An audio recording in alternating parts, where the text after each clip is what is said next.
Right now, Louisville police are trying to track down a person who shot into a house and hit a 14-year-old. Police say it happened around 11 o'clock last night on South 43rd Street across from Flagent Field Park in the Chickasaw neighborhood. We're told the suspect took off after firing those shots. The teen who was shot was taken to the hospital and is expected to recover. If you know anything about this shooting, you can call the anonymous tip line at 574-LMPD, or of course you can use the online portal. This morning, a widespread sickness is affecting all corners of Kentuckiana. Trimble, Oldham, Spencer, LaRue, Washington, Taylor, and Marion County schools are NTI right now because of mass sick calls. And Shelby County made the same call overnight. Bullitt County had to cancel all of its classes for the rest of the week. WHAS11's Jose Alonso and photojournalist Emma Gefter found out what the districts are doing to try to curb these call-outs. Students of Bullitt County Public Schools taking their last bus ride of the week.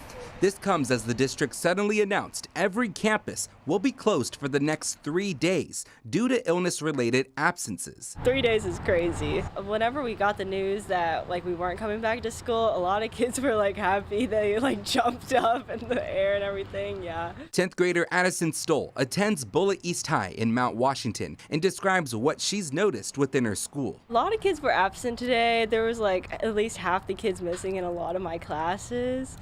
And I noticed that a lot of the hallways were empty basically as well. Southern Indiana schools are also getting hit with the flu, and the Clark County Health Department has noticed. Health Officer Dr. Eric Yazel says the mixture of diseases are also impacting the Indiana side of the river. We're really seeing a ton of flu right now.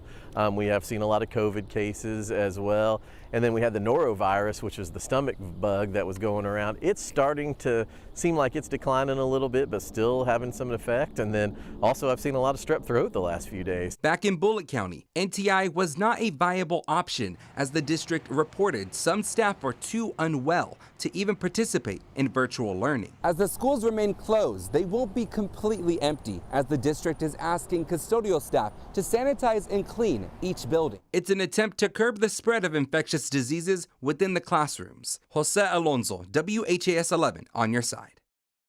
JCPS is still operating normally, but flu cases are on the rise. The manager of district health told us that there were 181 reported cases last week, which is nearly 7 times the number of cases from the week before. Some Kentucky lawmakers are criticizing the search process for the next JCPS superintendent.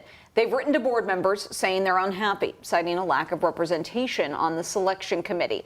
Senator Julie Rocky Adams told WHAS 11 News about the letter yesterday. She is one of 11 lawmakers who signed it. She says those lawmakers are worried the board is comprised of mostly Democrats with no one representing South Louisville. They believe the South End and its business leaders are being ignored. Senator Rocky Adams says JCPS schools educate 1 in 6 Kentucky kids, and the board should be just as diverse as they are. And that's just really not representative of our community.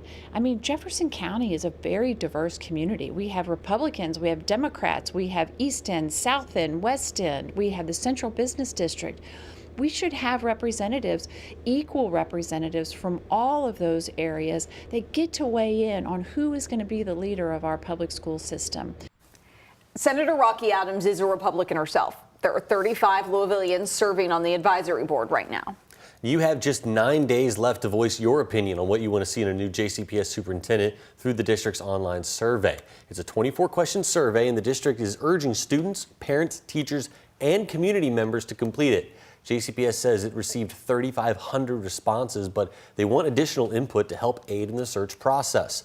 The survey asks you to rank important qualities in a district leader, like promoting academic achievement and diversifying the staff. Challenges we have today in 2025 are not unlike the challenges we've had in the 30 to 40 years that I've been around JCPS. When I had to rank the most important ones, the issue of student achievement, I think, is critical. The survey closes next Friday, February 14th. JCPS wants to have a new superintendent in place by July 1st. You can find a link to the survey in this story on our homepage. A big update now on a case we've been following for a long time. The Louisville man found guilty of hoarding dangerous and explosive chemicals inside a Highview home has been sentenced to 5 years probation.